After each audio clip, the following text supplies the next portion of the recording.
Hello. आज की इस वीडियो में हम डिस्कस करेंगे इलेक्ट्रिक फील्ड। आज ये 5वां लेक्चर होने वाला है इलेक्ट्रोस्टैटिक्स के ऊपर। तो चलिए शुरू करते हैं। पहले हम इलेक्ट्रिक फील्ड को अच्छे से समझेंगे, उसके बाद हम नेक्स्ट टॉपिक्स पे चलेंगे। तो चलिए शुरू करते हैं। देखिए, इलेक्ट्रिक फील्ड को समझने से पहले हम थोड़ा सा ये समझते हैं कि फील्ड क्या होता है, कहां कहां पे हम किसी भी क्वांटिटी के साथ में फील्ड लगाते हैं। देखिए, मेरे पास एक छोटा सा रीजन है, इसके अंदर मैं यहाँ पे कुछ आग जलाता हूं, तो इससे होगा क्या, हमें पता है कि इसके आसपास जो है टेम्परेचर बढ़ जाएगा। जैसे हर एक पॉइंट पे अगर हम टेम्परेचर चेक करने बैठेंगे तो हर पॉइंट पे हमें टेम्परेचर की कुछ वैल्यू मिलेगी। तो यहाँ पे टेम्परेचर जो है ये अभी किसके साथ जुड़ा हुआ है, पॉइंट्स के साथ। किस पॉइंट के साथ, जो रीजन है उसमें जो स्पेस है उनके पॉइंट्स के साथ जुड़ा हुआ है।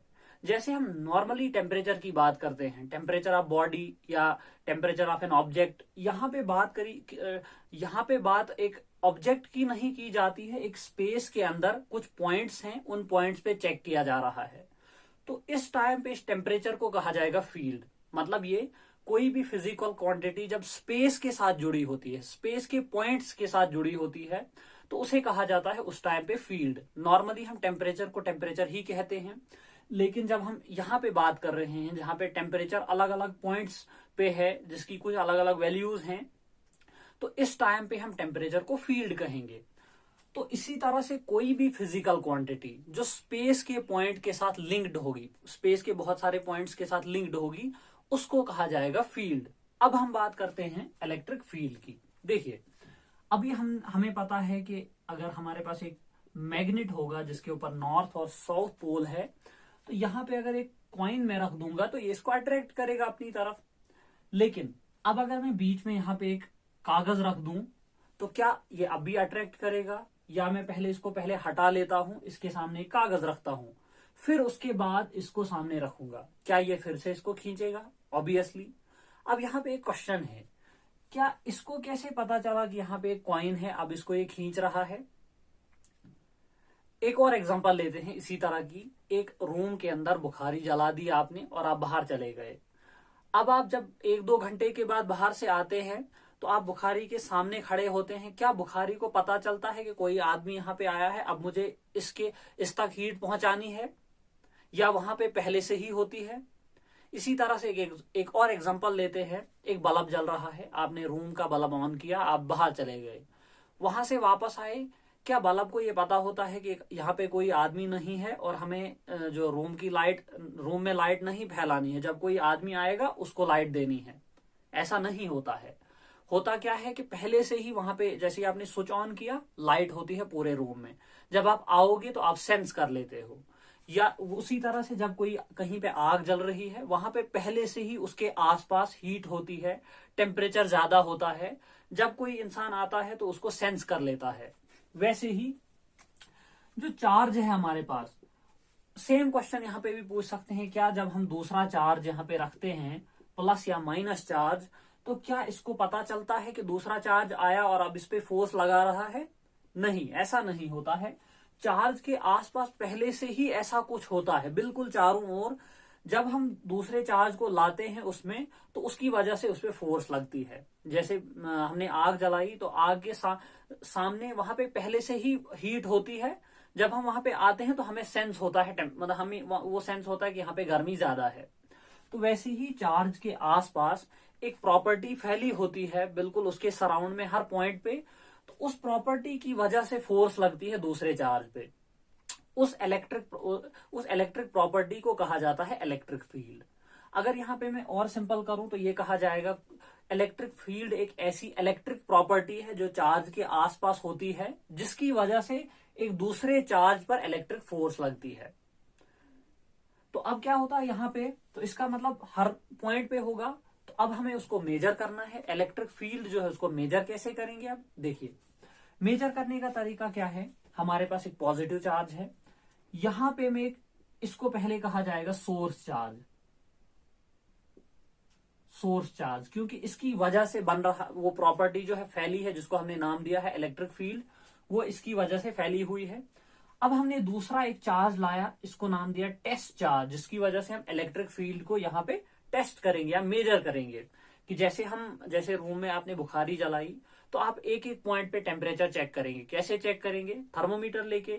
उसी तरह से यहाँ पे एक चार्ज लाया जाएगा, छोटा सा चार्ज, जिसकी वजह से यहाँ पे वो इलेक्ट्रिक फील्ड को टेस्ट किया जाएगा, उसको मेजर किया जाएगा। अब उसको मेजर कैसे किया जाएगा? इलेक्ट्रिक फील्ड की जो डेफिनेशन है वो है, जो मेजरमेंट किस तरह से करेगी वो है, इलेक्ट्रिक फील्ड होती है फोर्स पर यूनिट चार्ज।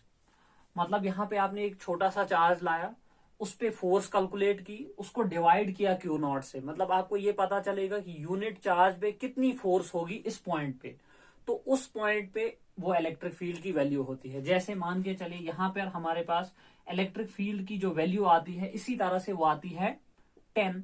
तो इसका मतलब यूनिट चार्ज को जब आप यहाँ पे रखेंगे तो 10 न्यूटन फोर्स लगेगी इस पे।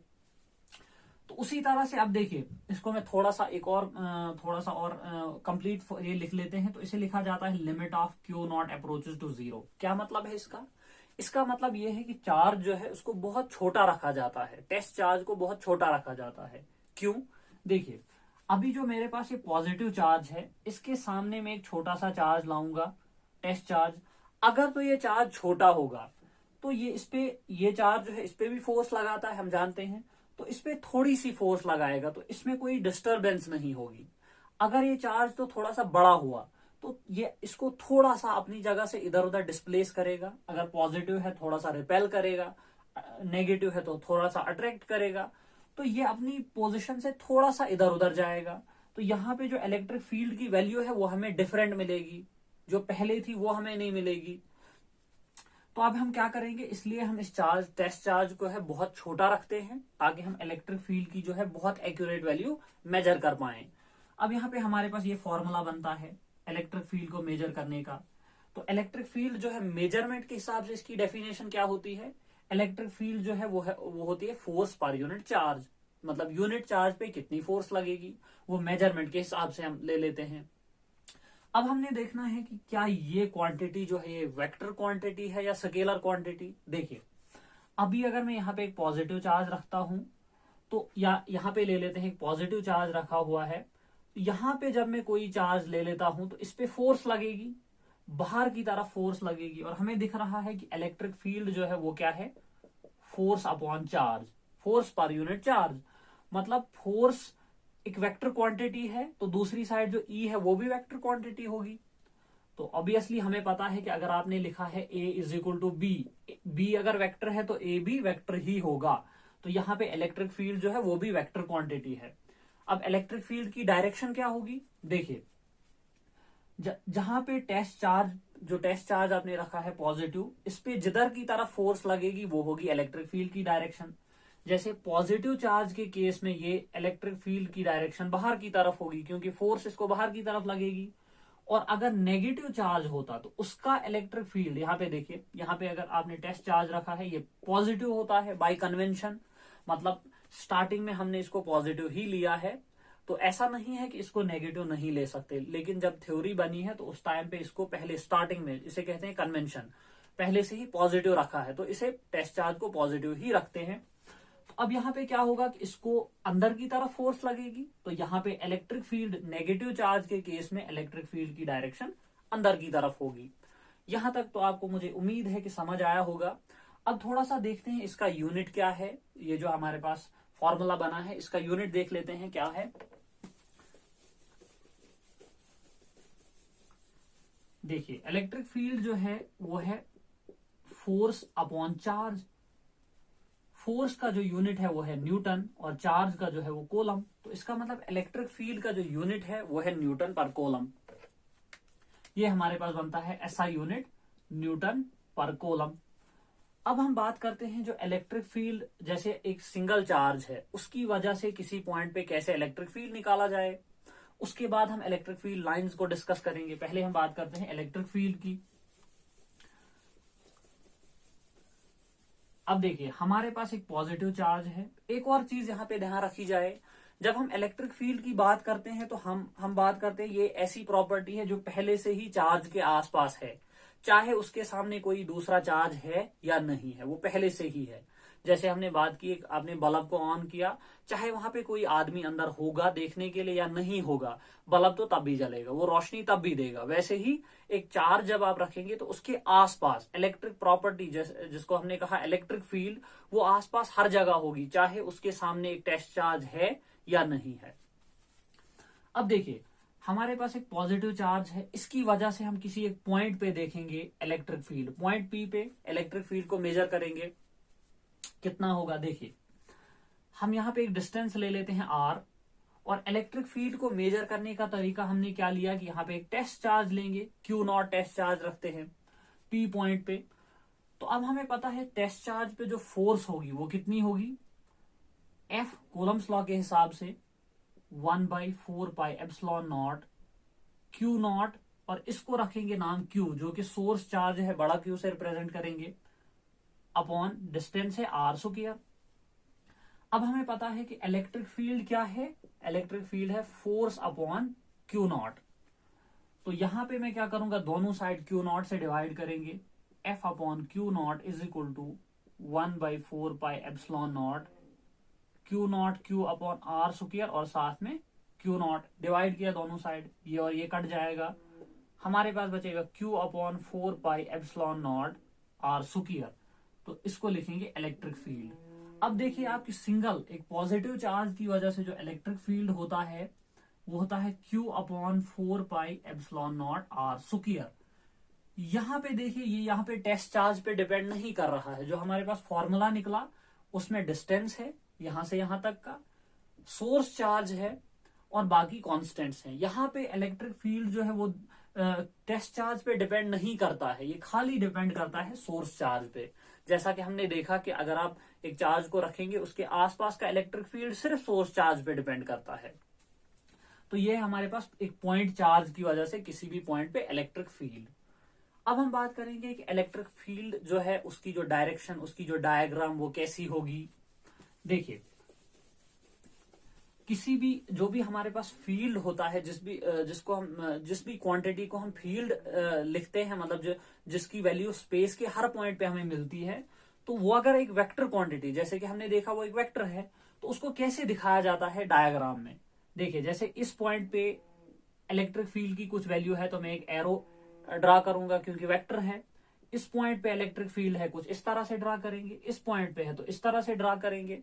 तो हमारे पास कुछ बहुत सारे वेक्टर्स बनेंगे, बहुत सारे एरोज दिखेंगे, जो हमें उन हर एक, जैसे इस पॉइंट पे इलेक्ट्रिक फील्ड कितना है वो इसकी लेंथ बताएगी, और डायरेक्शन किधर की तरफ है वो इसकी जो डायरेक्शन है वो होगी। उसी तरह से इस पॉइंट पे इधर की तरफ होगा। अब एक पॉजिटिव चार्ज की वजह से एक इलेक्ट्रिक फील्ड जो है वो कैसा होता है, हम इसको ऐसे दिखाते हैं, इस तरह से एरो की शेप में, जैसे सन से रेज निकलती हैं।